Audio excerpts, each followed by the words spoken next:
All right, wrestling fans, that's right. This is Brutus, the Barber Beefcake, and you're actually listening to the WNS podcast.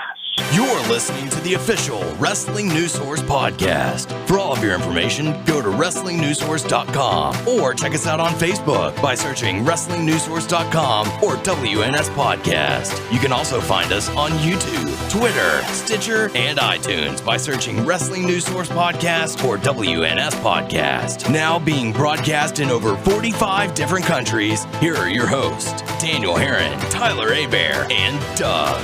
That's right. What's up, everyone? I am Daniel Herron. I'm Tyler Abear. I'm Doug. And we welcome you to episode 166 of the official podcast for WrestlingNewsSource.com. For all of your information, go to WrestlingNewsSource.com. Check us out on Facebook, WrestlingNewsSource.com. You can find us on Facebook, WNS Podcast, on YouTube, WNS Video, and on iTunes, Wrestling News Source Podcast. That is right. We're on Stitcher, Beyond Pod, and Player.fm. You can search Wrestling News Source Podcast to find us. Yes. We're on Twitter. The main site's at WN Source. We are at WNS Podcast. Daniel's at WNS_Daniel. Tyler at Tyler_Abear. There you go. So welcome to the show. Got a lot to talk about. Going to be getting into your feedback. Got to be talking about Raw, upcoming WrestleMania, getting ever closer. I've got some hot topics, a little bit of Q&A for you as well. So welcome to the show. How you guys doing? Doing good. Yeah? Mm-hmm. Hanging in there? Did you have a good weekend and lots of relaxing? Not working. It was all hard? right. Yeah. Spring break is now here. Yeah, spring break is here, and guess what? We still all have to work. Yes, we do. The pains of being an adult. Yeah. No fun. So, Doug, how are you doing? I'm good. How are you? Doing pretty good. Getting ready to leave this place for a week and go to WrestleMania. Go to Nowlands. It's gonna be all kinds of fun. So speaking of WrestleMania, it's less than 27 days away now. 26, probably by the time this episode gets released, something like that. I'm getting pumped. This Raw definitely did it for me. It got me excited for it. I was getting a little worried, and we'll get into Raw in just a little bit, but we do have some feedback. First one coming to us from Stitcher, from Alan, saying, "Hey guys, yes, y'all are pronouncing my name correctly, thanks. And yes, I am a fellow Texan. I live in Shiner, yes, where the beer is made. I thought the WWE did a great job keeping the crowd in check on Raw in Chicago. They gave them great matches, and they finally acknowledged Punk not being there, which, in my opinion, was the main reason why the crowds would chant his name during matches. They beat the crowd to the punch by hijacking their own attempt to hijack Raw. Great job, and I'll let y'all know how the show in Corpus is on the 16th. Okay, Very cool stuff. Thanks, Alan. Did they give out free samples of beer? That's what I want to know. But yeah, I mean, as far as beating the fans to the punch, I think that could be accurate. They sent, they cued Punk's music to get the crowd going in a frenzy, hoping to drain them out, and then you get Paul Heyman to boo, boo, so that tires them out even faster. One thing is we don't know for sure if he's returning or not. We think that he's not, but that's like how we said, how I feel like everything's changing. Like, hey, guess what? Mm-hmm. They would usually ignore it and do everything. We're going to mention him. You know? Just one of the sayings, hey, he's not here. Time to move on. And I felt like this crowd for this week definitely was in a moving on stage. They only had like one small, brief little CM Punk chant. They were actually, they were a bit quieter, but they did what they needed to do. Yeah. So I was perfectly fine with this crowd on Raw. But the next bit of feedback we have is from VWHAD or VWHAD from YouTube, saying, yet another great episode. Been following the show religiously for who knows how long. It's very informative, yet entertaining all the time. So thank you very much for listening, and thanks for the feedback. We certainly appreciate it. Thank you. Just a reminder for all the listeners, if you happen to be listening to us through iTunes or Stitcher, leave us a review, give us some feedback on there as well. Are we for sure iTunes has updated? Yeah, they've kind of picked up the slack here lately. Okay. I think the last 2 or 3 episodes they've been getting them every week. I don't know why. It does that, just a disconnection, I guess. But as long as we're on Stitcher and iTunes. Those are our two big ones. And then, like Tyler said, Beyond Pod and Player.fm as well. Check us out. Leave us some reviews. Let us know what you think of the show. We certainly appreciate it. And it helps us get seen as well. It bumps us up, for someone who just does a generic search for wrestling podcast. The more comments, the more reviews that you have, the higher that you go. So that would definitely help us out and help them out as well. So yeah, there you go. But we did have Raw this week, getting ever closer to WrestleMania. You're starting to feel the buzz. They're bringing some of the big names back. You got Hogan, Undertaker. Lesnar wasn't on the show this week, but still a pretty big feel. Hulk Hogan comes out and announces, or they had been promoting a big announcement for Raw in regards to Hulk Hogan, and it ended up being a Andre the Giant Memorial 30-man Battle Royal for WrestleMania. So what are your thoughts on having? I missed this part. Did he give you any more information? No, he originally said there were only going to be 3 men in the ring, but he meant 30. The winner is going to get a trophy/statue of Andre the Giant. I don't know if it's going to be a reoccurring thing, sort of like how they did with Money in the Bank, but I don't know how I feel. Like I think it would be a good idea to give like another type of match for Mania. Yeah, I guess to replace Money in the Bank. Well, Money in the Bank's been gone for a while, but we don't know who would be in it, or Yeah, we know. I believe they've announced like 6 other participants so far. But that would give other people, hey, yes. You're on the card for Mania. So yeah, a lot of people want to be on the WrestleMania card because there's a huge bonus for getting it. Like that's their Christmas. That's their Christmas bonus. It's Mania. You get to be on Mania. You get a nice little hefty sized paycheck. So doing a 30-man battle royal would be a good way to incorporate some of those guys and bring back some of the legends and stuff like that. So like for something like this, I have no problem bringing the older guys back. But like whenever it's the Royal Rumble, I feel like that's a spot for someone who wants to be the champion, not just oh my gosh, did you see who was there? I feel like the Royal Rumble should have a little bit more importance than the Battle Royal. But what about you, Doug? I really like it. I like that it's in memoriam or in memory of Andre. I think it's cool that they're kind of looking for some alternative like accolades for guys to get in the wake of like condensing titles down, getting rid of some titles. I think it's rumored that they still are looking to merge the IC and the US belt eventually. So I think things like this it would be interesting to see how they use things like this going forward. Is this a sort of a sign of status of a coming out party for a guy in the future? Right. How do they use it going forward? Because it's pretty much this, and you've got your Money in the Bank, and I don't know. I mean, going down, if you go down to 2 singles titles and a tag title, I'm in favor of that, but I think it's smart and cool to use little things like this, your Money in the Bank. I even like to see like a return of King of the Ring. Yeah. But this, I like the trophy itself looks cool. They showed it. Exactly. See that part. Yeah. It's like Andre just. Is it like heavy duty? Yeah. Although it was just on the big screen, so there's no telling. I mean, it could be just something that you hold in your hand, or it could be statue. I'm not super keen on it being a battle royal that close on the heels of the Royal Rumble. And yes, before I completely understand the difference, everyone's going to start in the ring on this. That's not really my point. I just feel like I'm not sure that it would lessen the emphasis of the Rumble. I mean, ultimately not. I don't think it can take away from the Rumble ultimately, but I still feel a little weird about it being so close to the Rumble. Yeah, with just it like being 2 months, right. Less than 2 months out of the Royal Rumble. And but I feel like that's having the statue as your prize as opposed to a title shot. I think that's cool. Yeah, that's it makes it fun. It's not as important. I mean, it's also more bragging rights. Yeah, I mean, you get bragging rights. You like, hey man, I won the first Andre the Giant, Battle Royal at WrestleMania. So, it's good to get all the people on the card. It's good because it gives someone bragging rights. So it could be, an up and comer to say, I was that guy.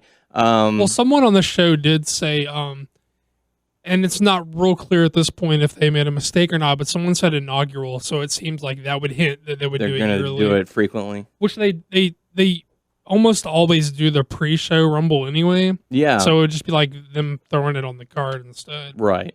But that's why I don't have a problem with it, because your grand prize is you get bragging rights and you get a trophy. Whereas the Royal Rumble, you get a ticket stamped with your name on it for the main event at WrestleMania. So the Royal Rumble, I feel, has a little bit more importance. Whereas, this is more like, hey, let's get out there. I want that trophy. I mean, like I said, I'd like to see it used as a way to raise someone's status. Mm-hmm. I think sort of like how the Intercontinental Championship used to be, where it was like you get this and you're like, oh, this is going to be one of the guys. Well, yes, but even to like a lesser degree, it just be. I don't know. I just think it's like. I don't know. I just like I like the idea that they're going to use it as they could use it as like a status symbol, like a King of the Ring, or not necessarily a Money in the Bank, because when you think Money in the Bank, that's even going to be different now, because you've got with just one title, it's less of a coming out party for a guy they're going to elevate, and more of a this is going to be the next guy, right? The next champ, and that may not necessarily be the next guy. Like the next guy that they're making, it would probably, you're going to see a lot of like he's going to be able to say in his career he was a champion at some point in time. Well, I mean, I'm just saying, like, Money in the Bank now is not going to be like say Cesaro's coming out party. I mean, it could be, but it's not exclusively that anymore. It's not going to exclusively be a way to elevate a guy. We're probably going to see a lot more former champs hanging around. Yeah. And I just think this is like another way that they could give a guy some status, some clout, some, So there you go. So yeah, like we said, Hulk Hogan announcing the Andre the Giant Memorial Battle Royal for WrestleMania. So it'll be good to see. But one thing that popped in my head is something I'm sure you two remember very vividly, was the last time that they had one of these big battle royals during a WrestleMania was WrestleMania 25. It was the Divas Battle Royal to decide who was going to be Miss WrestleMania. And y'all just happened to have a Kid Rock concert in the process of that. And just to let y'all know, Kid Rock's theme is the theme for WrestleMania this year. So guess who might be having a concert again for WrestleMania? Yay! Hooray. Aw. Not excited about that, Tyler? You don't want to go to WrestleMania to see a Kid Rock concert? He's not my type of music. Oh, okay. How about you, Doug? Or thing. I mean, yeah, I don't know. What about you, Doug? No. No? Okay. Well, during that process, John Cena came out and was hyping up Hulk Hogan. The inner kid of me is, ecstatic to be standing here, brother. And then he's interrupted by Bray Wyatt, the Wyatt family, delivering another ominous promo on John Cena. And then John Cena basically challenges him to a match for WrestleMania. Brother. And that leads into the matchup between John Cena and Eric Rowan, in which Cena gets the win via a roll-up. So what did y'all think about this segment and this matchup? I was cool with it. I really enjoyed seeing Cena and Hogan in the ring together. I think that's a cool moment. Both kind of the guys of their generation, and I enjoyed that.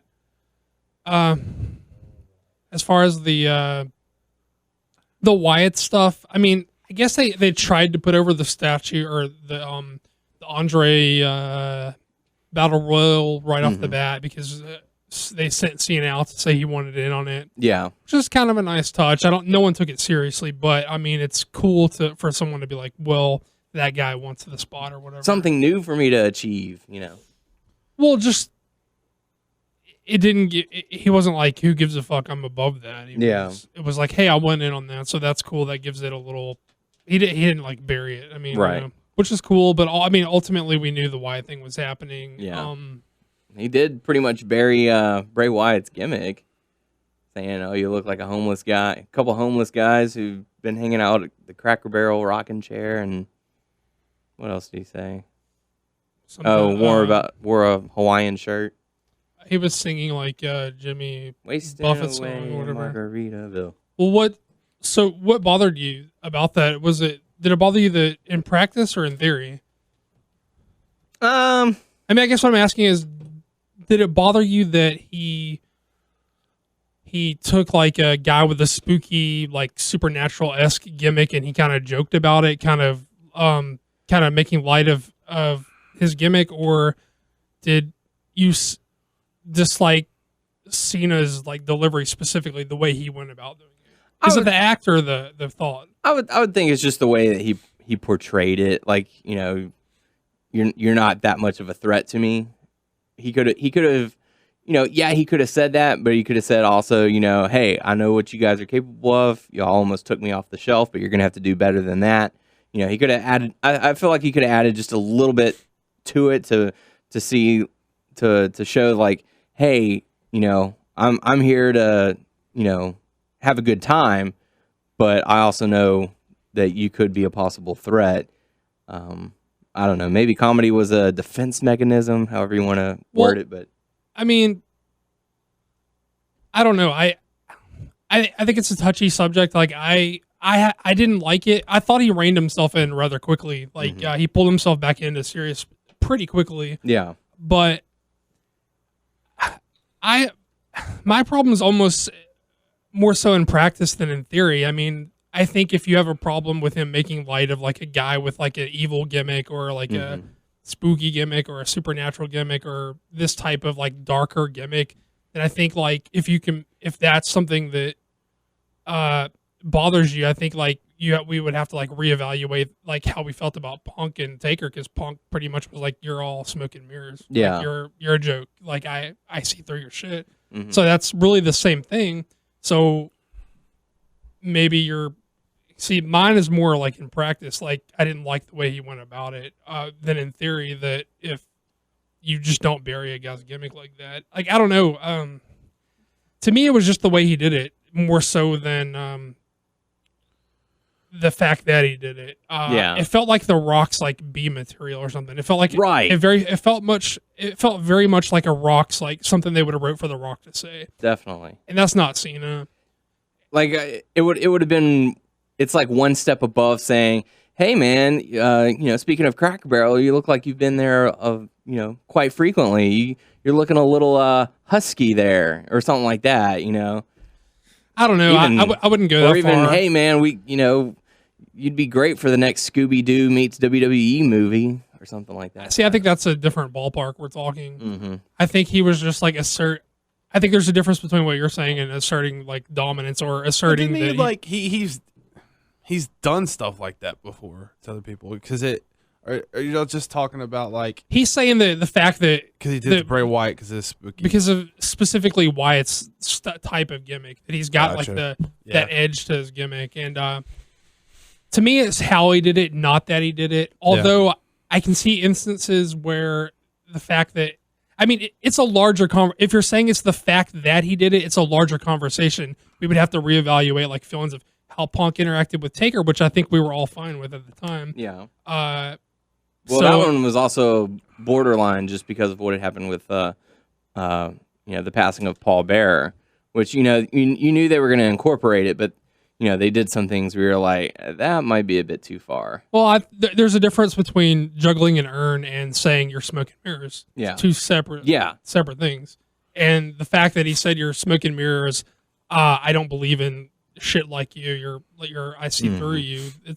more in line with this. Him saying, "Oh, you're not some weird cult leader. You're just a scrub and a shitty shirt and a hat and a beard." Yeah. So I mean, I don't know. I rocking think chair from Cracker Barrel. I think it's fine.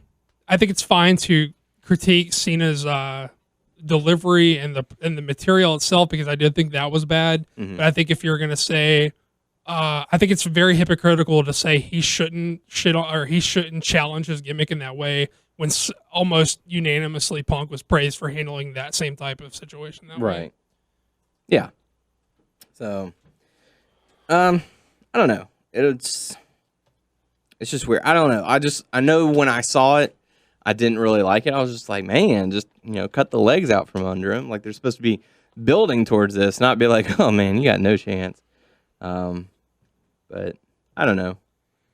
My biggest problem was it felt like something they wrote for The Rock to say. Yeah. And you know what? I hate it when The Rock does it too. Yeah. So, but that led into the first matchup, John Cena against Eric Rowan. Sort of a quick matchup. Rowan had a lot of offense, and then Cena pulls out the victory via roll-up. Anything to really take away from this matchup? No, I was very short. I think they just wanted to establish the Battle Royal. Test out Cena to see if he's good to go. I'll just let Cena be in the same ring as Hogan, which was a cool moment. Let them pose down together. Yeah, I thought it was really cool to see them together. Mm-hmm. I was waiting for the Cena heel turn on, and that takes us to SummerSlam. HBK. I didn't get to see this match. I was talking to my sister earlier, and she don't really watch wrestling, and she was like, "Yeah, I watched some of Raw. I saw the sheep guy versus John Cena. The sheep guy almost busted or popped Cena's head." Nice. But yeah, Cena does end up getting the victory, and like you said, posed with Hulk Hogan, get to live the childhood dream, posing with him, brother. So that takes us into the next matchup. The Usos going up against Ryback with the New Age Outlaws on commentary. It's being reported that Road Dogg is having back problems or back injury. So that's what's keeping their rematch from happening. But that shake, rattle, and roll. Yeah. So, but it also brings up talk that maybe they'll have their rematch at WrestleMania or something. I don't know. Give them a little more time to rest. Yeah. But the Usos do end up defeating Ryback. I felt like this was kind of a short matchup as well, but it got its point across. It was it was not a bad matchup. How about you, Doug? What did you think? I think it was. I think the purpose was just to showcase the champs. I mean, Axel and Ryback don't have a lot going on. They have no momentum, so it's not like they could sacrifice. They're sacrificing anything to do the job to the champs, and they need to look. They're most certainly they're going to have some type of match at Mania, so the champs need to look strong going in. And I don't know. Yeah, and it was also announced that that Ryback is going to be a participant in the Battle Royal. I think it'll almost be better for Ryback if they just split up that team. Yeah, I think even Ryback is weighed down by Curtis Axel. And I heard that at a recent house show over the weekend, he got the "Feed Me More" chance to go again. Like he started doing it. Well, in all honesty, like what I would really like to see, I would be fine with him in a team, but I don't think Curtis Axel's the right guy because I really buy like Ryback as like the dumb meathead who's just like a big bully.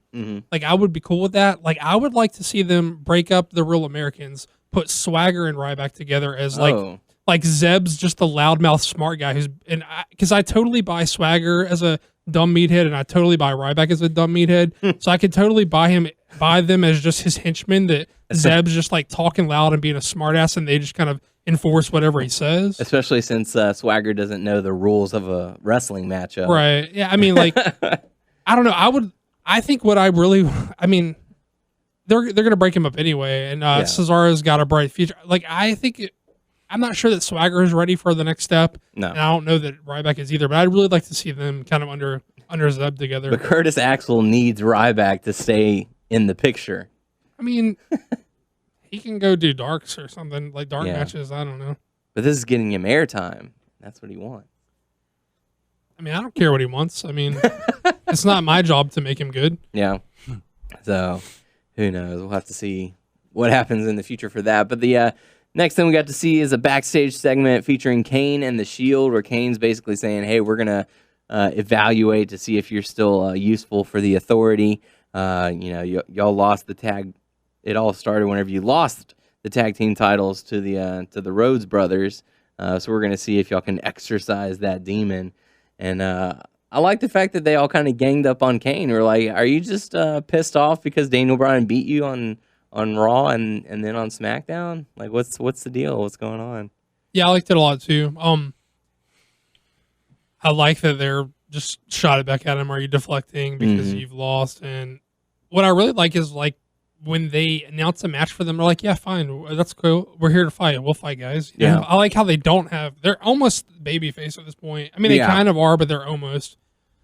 I think the problem with, as good as this has been, I think the real problem though here is like they almost have it set up to where you want to root for them to stay together more than you want them to break up. Right. Like, I don't think you're, like, at least speaking for myself, I'm not rooting for like Reigns to dump these dweebs and go set the world on fire alone. I'm like rooting for these guys to work it out and like be a dominant team together. Right. You know what I mean? And I was, I'm glad you said that, because I thought that exact same thing for whenever they had their moment on SmackDown where they're, slapping each other and be like, all right, did you get it out? Are we good? Or can we believe in the Shield again? And, then they had their moments on Raw. It's kind of like they've had such a successful run as a group. You kind of don't want to see it end, because it's like, it hasn't been too much of a good thing for me yet.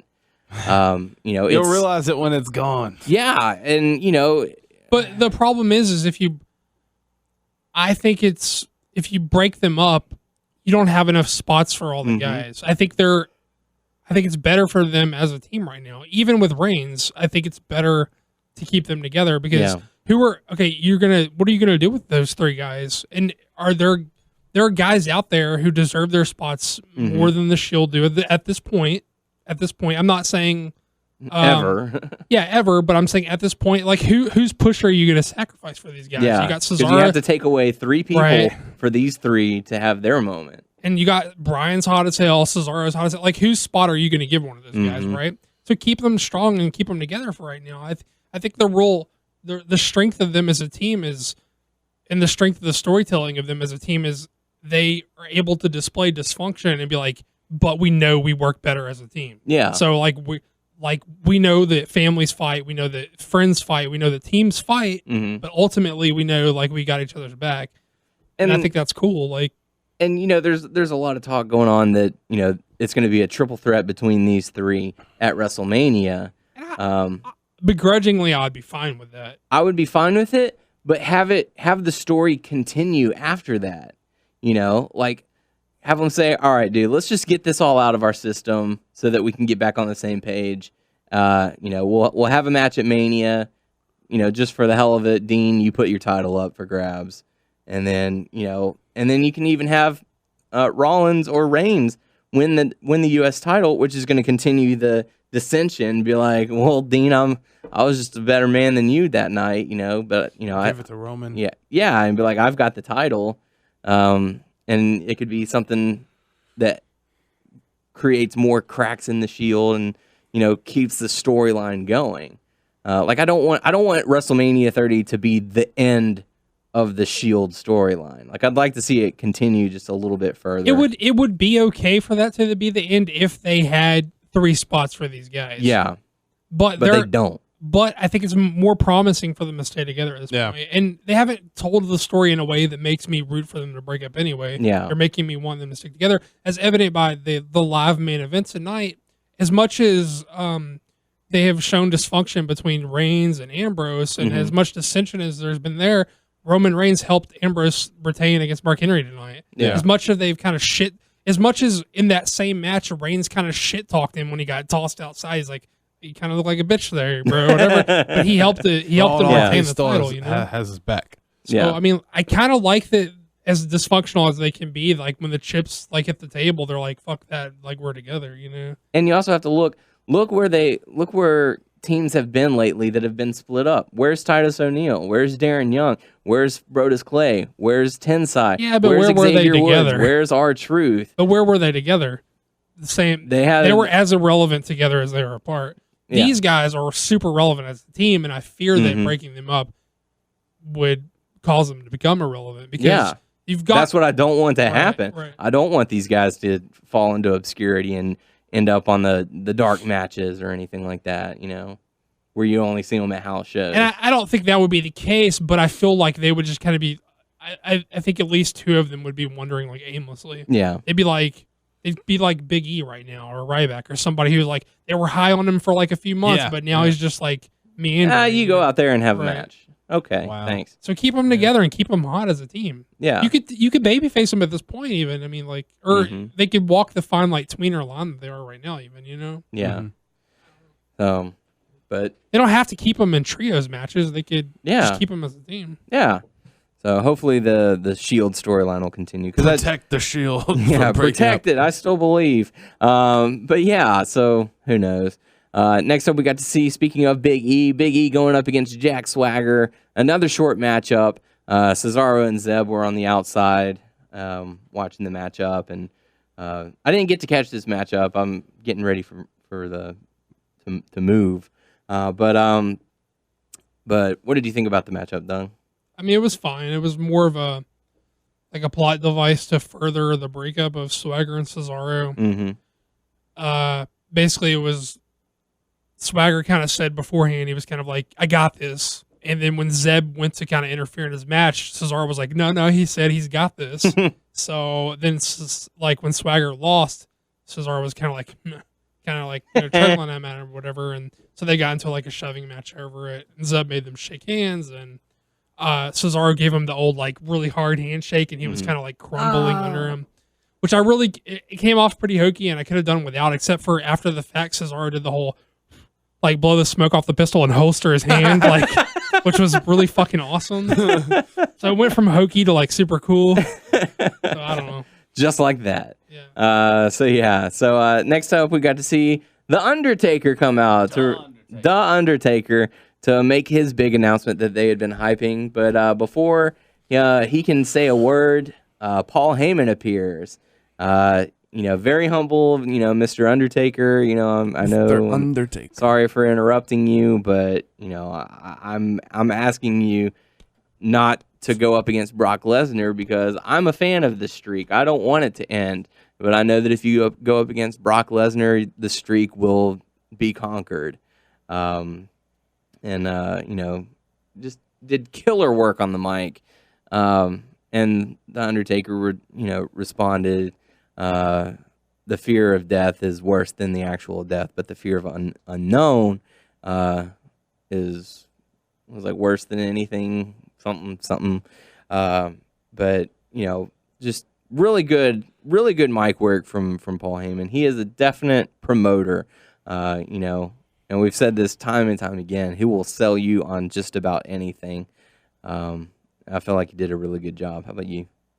Well, I think this is the strength of Heyman is his ability. Like, he's old school in the way that he's not going to bury the other guy. He he puts over Taker, and then he's like, but and that's great. That's what's great about Heyman. He understands that if you make your opponent look like shit, then if you beat him, then it doesn't matter. And if you make him look like shit and he beats you, then you got beat by a piece of shit. Yeah. And that's he's old school in that way, and that's why he's still able to get so much heat, because he still understands that. But I thought it was a little clumsy because it was strong and I enjoyed it, but it was awkward storytelling because he was, well, I'm a fan of you. I don't want to see the we want.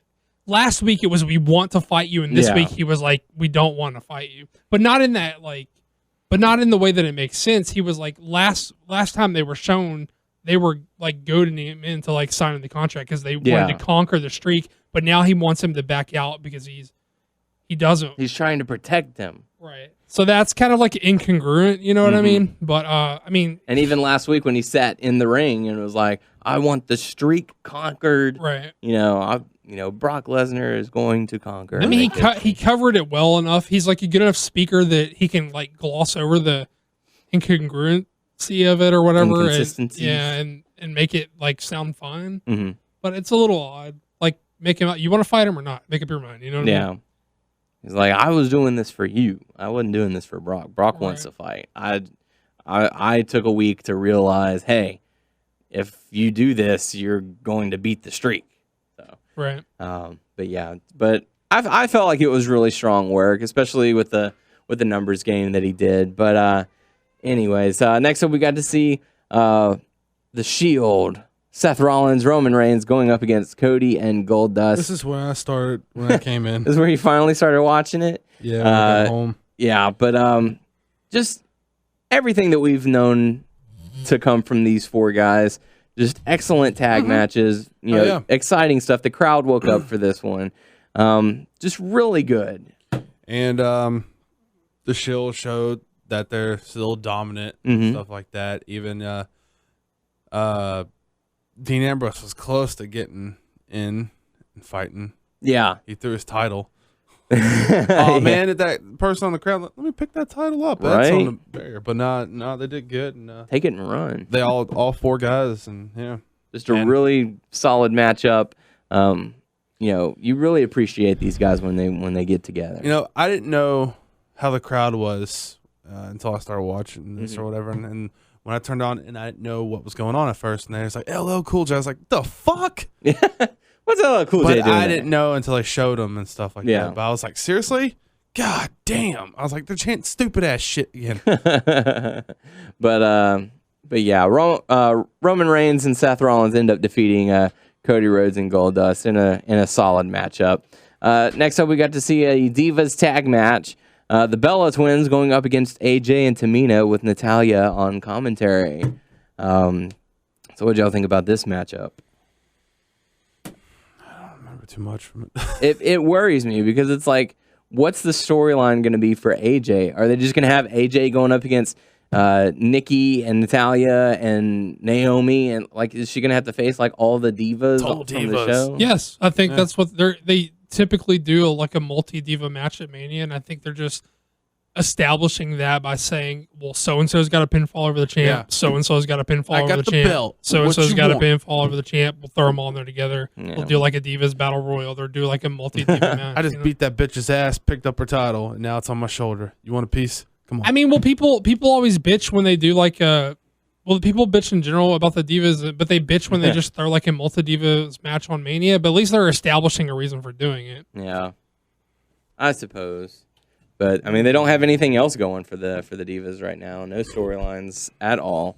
So yeah, but the Bellas end up defeating AJ and Tamina, and that takes us into the next segment. Daniel Bryan coming out demanding that Triple H give him his answer, give him his match, give him what he wants. The Yes Movement is in full, and we are going to occupy Raw. We're going to do a sit-in. We're not going anywhere. The Yes Movement is in full effect. I wonder if they pick people before Raw, or like just, hey, here's a shirt. They're all backstage people. They're like catering and like sign guy.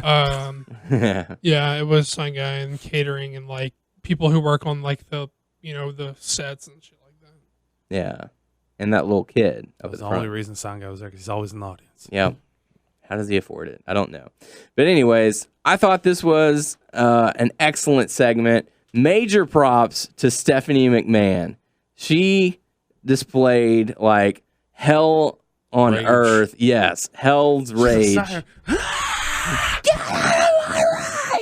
Just going ballistic. You basically saw the Vince come out. Yes, yes. The insanity of Vince McMahon being reborn.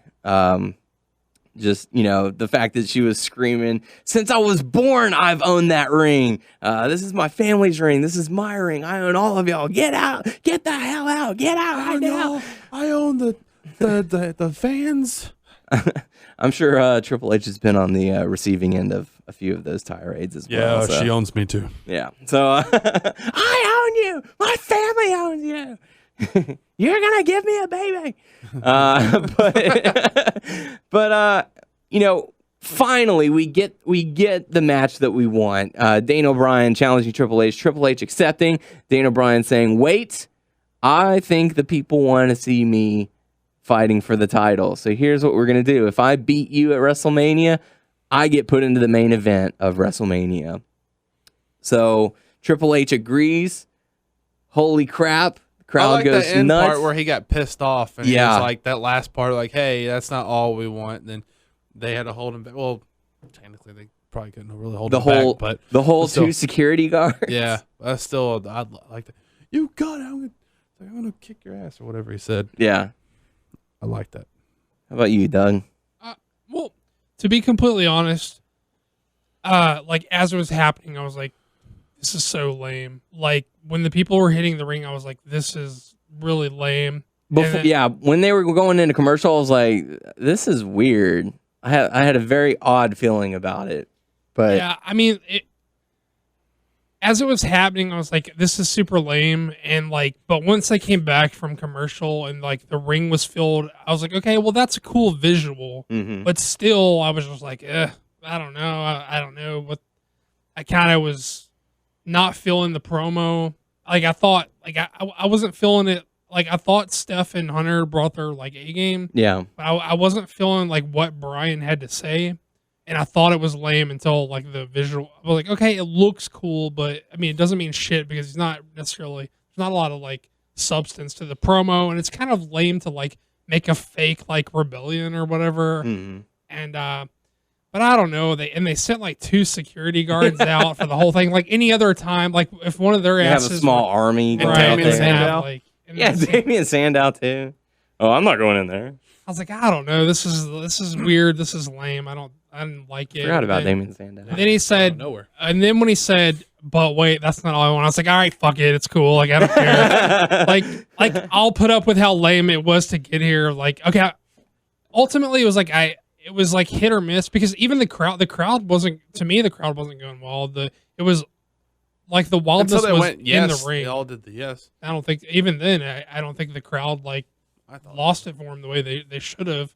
I thought like the people who were in on the skit in the ring were going nuts because that's what they were supposed to, you know, like the fans didn't really get off. And they couldn't even get a unison yes going. Right. It was all. So, but I mean, like, as much, like, I didn't hate it. I was just like, oh, this is not really what I want. That looks a little lame. It's a little cheesy. But like, once he said, but wait, that's not all I want. That's when like, I was like, okay, I'm not going to shit on this because they're giving me what I want. You know, like I'm not that like that guy, you know, like, okay, they give me what I want. Like, this is how they had to get there. This is how they got there. Yeah. And then I like totally marked out once he was like, but wait, that's not all I want. But wait, there's more. Yeah. Like I have a bad habit of like, when I get excited or like when I mark out or like when I'm like music, like I do like weird stuff. I was like jumping up and down and like doing like shadow boxing and karate kicks because I was like, I would love to be on a fly like in your apartment and watch you do that randomly.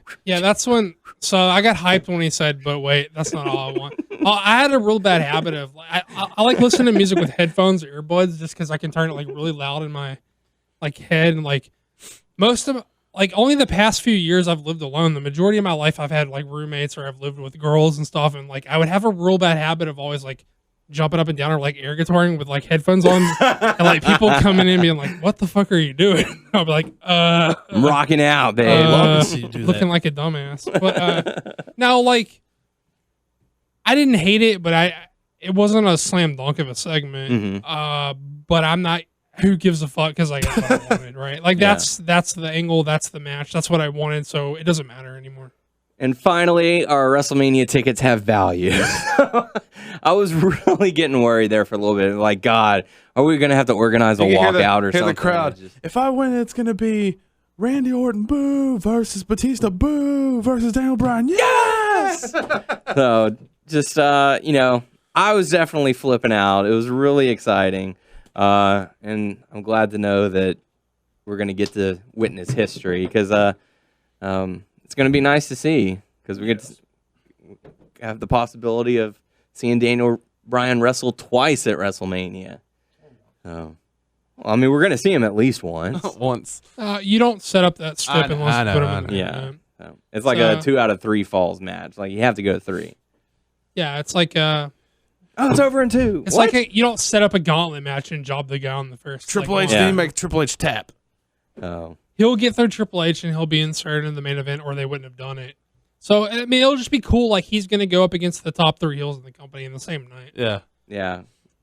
Oh, it could have been a 2-on-1 with Triple H and Stephanie, and then it could have been the 4 biggest heels in the company. I mean, she was on fire. Good God, that girl was on fire. Anymore, and she probably would have burst into flames. But next up, we got to see Sheamus going up against Christian in a Memphis street fight, as voted by you, the fans. I didn't vote. I didn't vote either. Doug, did you vote? I didn't. No? Oh. Well, none of us voted, so how do they really know what we want? Anywho, it ends up being a Memphis Chutes and Ladders match. A Memphis street fight. I felt like this was a really good matchup. They definitely had some whelps on their body by the end of the matchup. I like the spot with the drum with Sheamus delivering the bro kick. To I'm not Christian. super high on their matches or whatever, but like I don't hate them. I don't mind watching them. So yeah, and I had no problem with this matchup. I thought it was really good. How about you, Doug?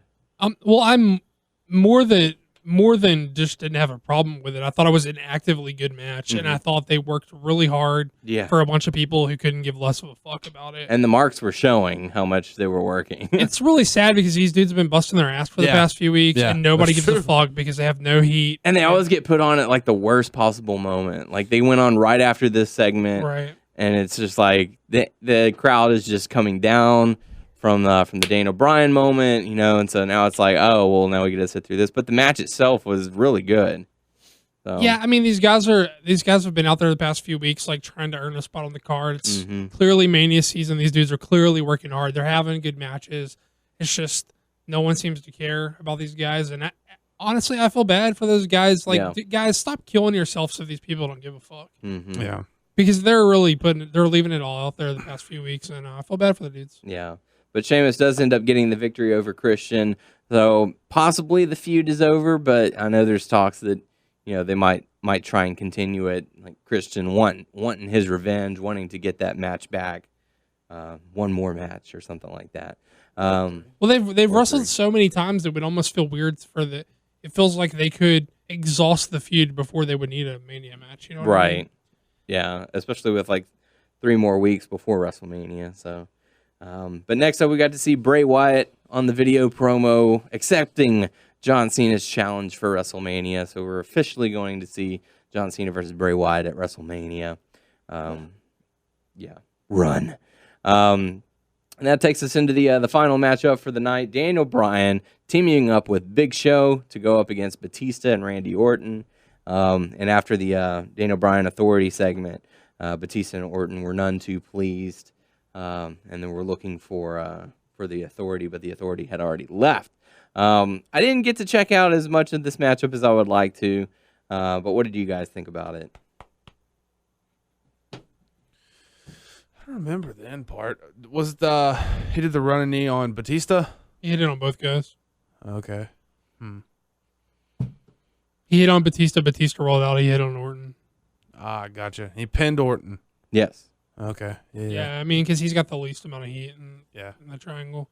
I mean, the match was totally fine. They kept Bryan strong. He hit his finish on both guys. I mean, I don't know. I don't know what the right call is in this situation. I mean, ultimately, you kind of just almost would rather not see these guys touch anymore until then. Right. At least not in a fair, like, we're going to have a match kind of a way. Almost like I think it would have been fine for them to like jump him or something. Yeah. But I don't know. I find it super hard to be like real critical of what happens just because I'm getting what I wanted. Like I'm not gonna fucking nitpick to death over it. But I don't know. It felt a little weird. Like I don't know what the point of the match. Not what the point, but I don't know what the match helps. Like it was weird because Big Show hasn't been around. He just kind of throwing him out there to be a tag part. I mean, he's on SmackDown, but he hasn't been around on Raw.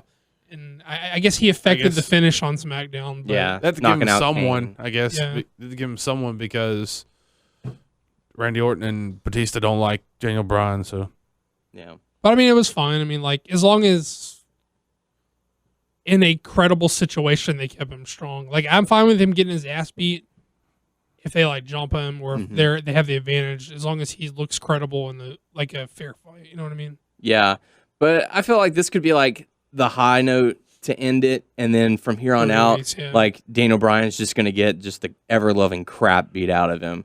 I see like gauntlet matches, I see handicap matches, just all kinds of like they're gonna try and portray it as you're not even gonna make it to WrestleMania by the time we're done with you. They've spent the better part of the year establishing this guy can go multi matches in a night. He's done it like 100 times at this point. Yeah.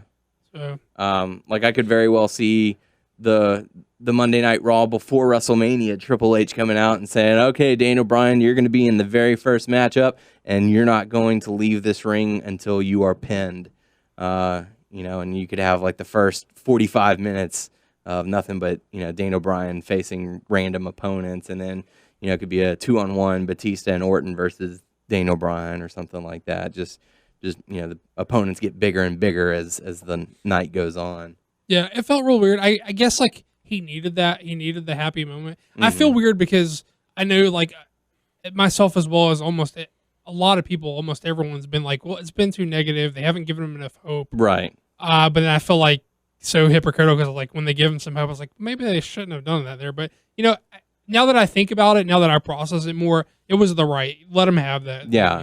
Let him be the night as a whole be an overall positive for the guy. Yeah. It was the right call. And going from here, that's where you sell the underdog, right? Storyline of we're not even going to let you get to WrestleMania. We are targeting you. We're putting our differences aside to come after. Well, they you. aren't because they teased the Ascension. Like Orton was like, I'm fine with. Before they went out, like Brad Maddox was like, hey, the authority's gone, but they said to handle this shit, and Orton was like, hey, I'm fine with working together for the cause, and Batista was like, fuck you. Evolution, one night only. Yeah, but I mean, now that I was overthinking it, I was overanalyzing. Yeah, that was the right call. He should have looked strong here, but yeah, it was fine. Okay. So that's pretty much how they closed out Raw. Daniel Bryan getting the yes chance to go home happy for the fans. So a lot of interesting developments over the past week. But we'll have to see how it goes even further as we get closer to WrestleMania. But we do have some hot topics for you guys. Got to go check out Booker T's Reality of Wrestling over the weekend. Had a lot of fun. Yeah, Ryan and I got to go out there and had quite a lot of fun. Got to see Amazing Kong. And from the pictures, she looked like she slimmed down. Yes. She's looking in really good shape. Does she work? She did. Yeah, she went up against Cinema. And it was, it was a good matchup. Back fist? Back fist? She did. She hit it. And then the implant buster. So I wonder if she's trying to do another WWE run. I'd like to see that. You never know. But I saw those pictures like, holy shit. Mm-hmm. So is this why like all books guys who were working Hurricane are going to stop? It could be possible as because I know DeMarco and Ryan Davison were like, "Yo, this is our last show for a while." Like a couple weeks ago. I'm trying to focus more on Booker's show and stuff like that because Booker T's Reality of Wrestling got to make a huge announcement last week. They have signed a national deal with Soul of the South. It's a new channel. It's coming out. They're going to be airing April 1st. On that channel. So definitely congratulations to all the people who are on there, all the people that we've had on the show. I assume Houston has it. I'm not sure. I'll have to check all the cable guides. That's huge for those guys. Yeah, it's going to be New York, Dallas, just tons of major cities. Yeah, man. It's going to be like a syndication deal? Yes. I think they said 4 or 40 million homes. So it's going to be a much larger audience. So what becomes of the YouTube show? Is it the same show they're going to show it on YouTube and syndicated on that station? Yes. Okay. So really cool stuff. Congratulations to all the people that we've gotten to know over the past few years, especially the guys over at Dojo Productions. Justin Smith, we've had you on the show. These guys have been working hard over the past few years, and it has certainly picked up and skyrocketed. More than they ever thought it could be. So congratulations to everyone. And if you happen to be in the Houston area next month, April 19th, Scott Steiner is going to be out there as their special guest. I'm hungry. So you can go to realityofwrestling.com and get your advance tickets right now and all kinds of stuff. It'll be really cool. So there you go. As we mentioned last week, Hey, don't bury Kelly Kevin. I think he's like works hand in hand with Justin, and I know DeMarco was saying he's doing a lot of backstage shit. Yeah, all the people. So all those dudes are great stuff. Kelly Kevin and I have been sort of texting buddies, I guess. We've been working together. I've been doing some of the voiceover work for their commercials and stuff like that. I'm going to keep doing that for the future. So it's really cool to get to know these guys a little bit more, and you go there and you get to say hi to them and stuff. So really glad to get to work with these guys. They help provide some of the interviews that we've had for you guys, like Stevie Ray, many more. Just really cool stuff, and we couldn't be happier for them. So definitely congratulations to you guys. Congrats. But moving on, we do have, we announced last week that we teamed up with Top Rope Tuesday to give out some free shirts simply by listening and participating in some of the stuff that we do. And we're really happy to do that. TopRopeTuesday.com? Definitely. What's the Twitter at Top Rope Tuesday. Okay. All right. So very cool stuff. Go and check them out. Let them know that we sent you. And also, whoever wins, take a picture of what shirt you get. Let us know. Yeah, definitely let us know. We've given out what is it? 2 now? Two. We've had 2 winners so far.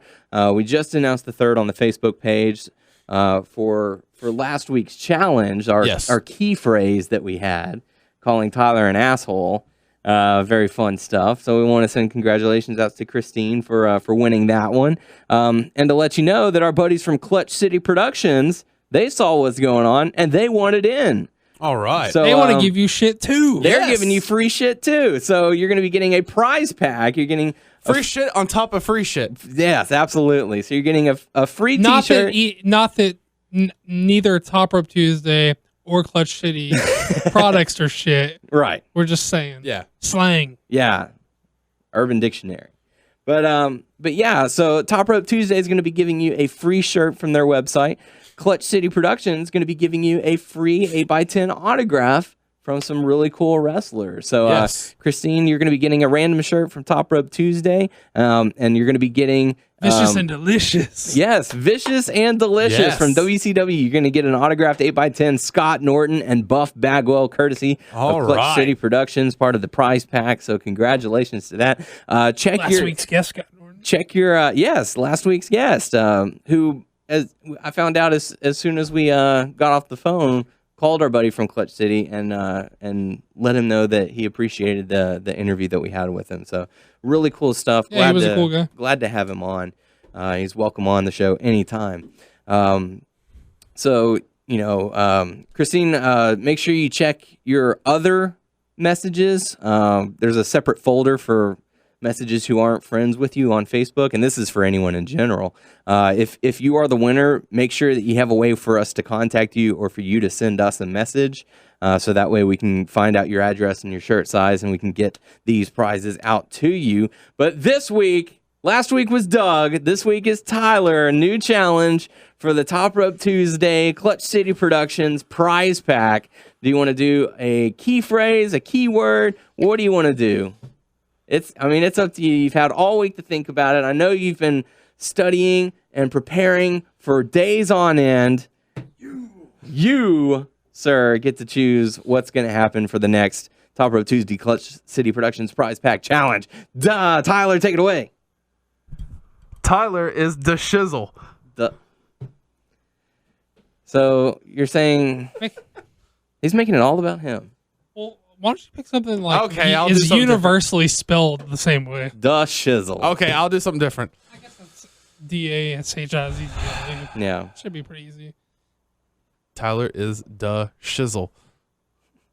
You're going to stick with that? Yes. Really? Okay. So for this week's Top Rope Tuesday... I've peed like 5 times since we've been in the studio. I already have to pee again. So for this week's Top Rope Tuesday Clutch City Productions prize pack, make sure you comment Tyler is the shizzle. You don't like it. You can pick it next week. I'm not picking it. I'm doing the raw stuff. Okay. So so next week will be Doug. Next week won't have anything to do with me. Hopefully. So you think. Like each week. Damn, Tyler's pretty popular. Next week's going to be Tyler is the shit. Either he's awesome or he's not good at all. So Tyler is the shizzle, your passphrase, your key phrase, password, key phrase for this week's Top Rope Tuesday Clutch City Productions prize pack. Free. While we're plugging shit. Yes. So we've got this new print that's available. And it is amazing. From John at Nightmare Pro Wrestling. You should check it out on our page or his website. Mm-hmm. What's the URL? It's nightmareprowrestling.com/what? Oh, it's like WNS podcast something like that. Just go to Nightmare Pro Wrestling and check out the archive or somewhere around there, or check out our Facebook page. I included the link on there. Yeah, and if you are into it, you can go order your own. And it's only $10 plus shipping and handling, which is like $3 or something like that. Yeah, if you want to like a poster or a print, I should say, of our ugly asses, do that. Yeah, very cool stuff. John made us look cool. Yeah. Cooler than we are. And since we're plugging, make sure to go to asteroidbeltcompany.com. Get your free. We're not free. Yeah, no, it's not free. Whoa. Pretty sure it's $50. It's a free quote that is $50. Talk to our buddy Eric over at Asteroid Belt Company. Get your custom-made championship title for anything going on. Yeah, does great work. Like I said, proof. Look at our title on our page. Look at our pictures. Yes. So good stuff. So there you go. So check out all that stuff. Do all that stuff. Tyler is the shizzle. Other bit of hot topic news. I know you two guys are uber excited about this. Even my girlfriend is excited about this. Total Divas returning this Sunday. So moving on, we got... Hell yeah, dude. It's going to be awesome. And you're going to watch it because your girlfriend is going to make you watch it. Nope. Yes. Nope. Are you going to disappoint your woman? I don't disappoint her for not watching. By not watching? She's going to be like, hey, Daniel, I really want you to watch this. We have our own separate lives as well as our together time. Damn it. I can go to a wrestling show if I want to. We are pumped for this. Well, I mean, me, you, and Doug. No, I'm not included in that. Yeah, we're all pumped for Total Divas. You completely missed a shot. I like how Tyler's calling you out, like being like pussy whipped and being like you can't do something separate from your girlfriend. That's why I took the shot at him, being like, oh, I can go to wrestling shows if I want to. Who's tagging along with the WrestleMania guys trip with us? She wants to go, so yeah, she can go. Yeah. She's a grown woman. She can go. You don't have to go. I'm going to point at you if I can. We're ready to see Vinny. We want Vinny. I'm just curious to see how the stories will be from you guys. How we talk about it? Y'all deliver. Yep. I will deliver it to you. Hey, wrap it up, B. I got to take a piss. How many times do you have to pee? A lot. Okay, so next bit of hot topic news we have for you. If you did not see Lethal Lockdown, it apparently drew pretty poorly. People who were in the upper deck seats got, quote, upgraded and moved down, and they moved everyone to like the center. Worse, because I know for nothing new. For Victory Road, they did that. Victory Road 2008, they couldn't fill very many seats either. Me and Tyler were there. Yeah, they basically couldn't fill but the floor. And like the first. They filled the floor in one side of the first riser, and they just shot it from one side. And someone was talking about it. It'd be like they do such a huge killing over in the UK. They have a large fan base. Why aren't they getting fans in the seats? Why aren't they getting fans in the stands? They just shot like 6 months of TV from there. That's true. That's not literally 6 months. They shot like weeks and 4 weeks, or 5 weeks or something like that. Yeah, but you have to think.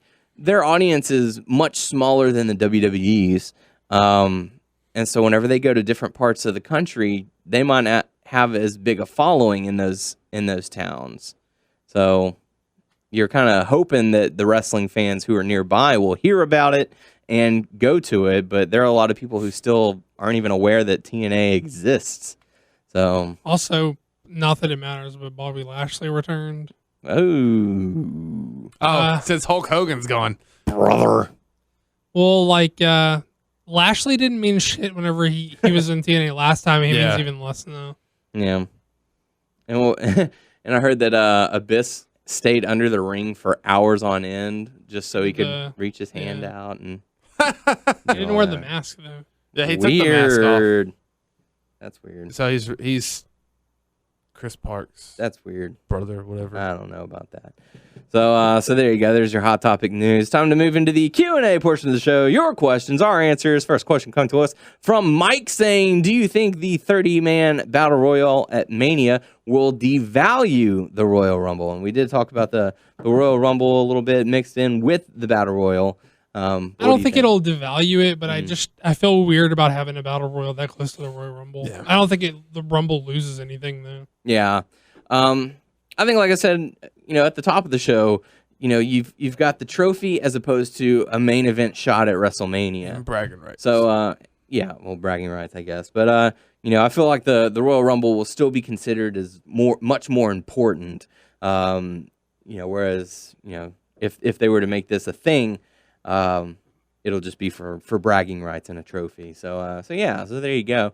I don't think it'll devalue it at all. But like Doug said, it is very soon after the Royal Rumble. But there you go.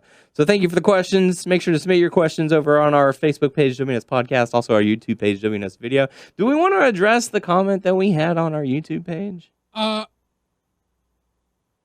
We can. I mean, just like my thing is, like, I don't care that someone disagree. Like, we openly deal with people who disagree with us. We openly respond to feedback of differing opinion. And it was for someone who's been commenting recently. Yeah.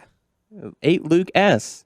Yeah. I don't know to turn on us there. I don't know. I don't know why he heel turned on us, but I don't know. Swerve. I don't even care. It's not like he was talking a bunch of crazy shit about he was gonna beat us up and we won't be able to breathe and stuff,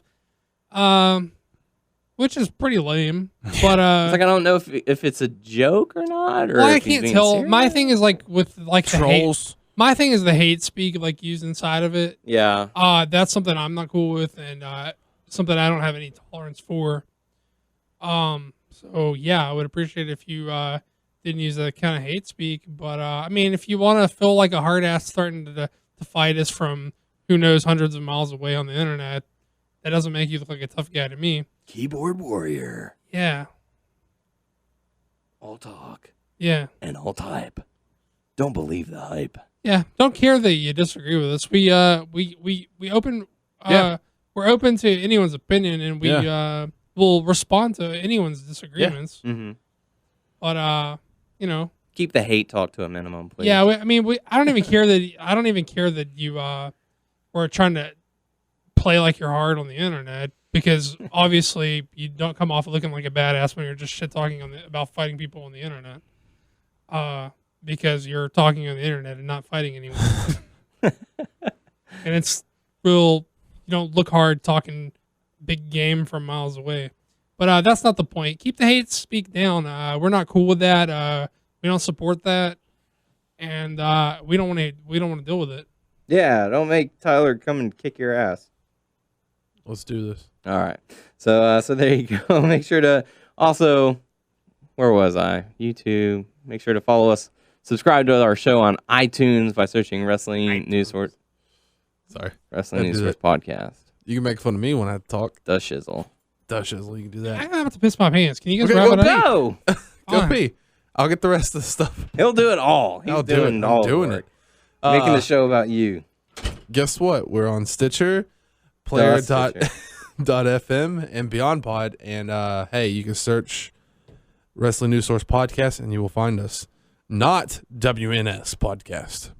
Yeah. Yeah. We're also on Twitter at WNS Podcast for the main site, WN Source. There you go. So we certainly appreciate all the comments, except for the hate-filled one. Yeah. Don't really get that one. But anyways, you do what you do. It's whatever.